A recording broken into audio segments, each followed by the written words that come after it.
kung paano mag-repair ng crack. Ito ay dapat nyong gawin.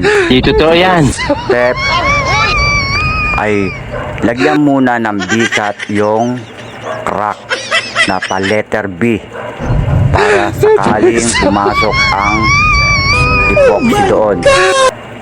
At pagkatapos ng first step, second step naman, linisin mabuti o kaya i-vacuum ang pinaka linagyan nyo ng bigat. Yeah, boy.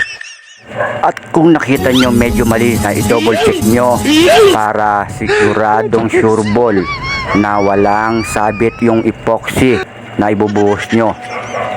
At third step, maghalo ng epoxy at i-shake mabuti ang epoxy at ibuhos doon sa may crack na ikinating nyo kanina na pa letter B.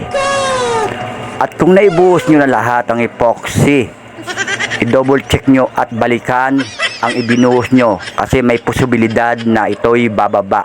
Habang ito'y bababa, ulit-ulitin lang ang pagbuhos.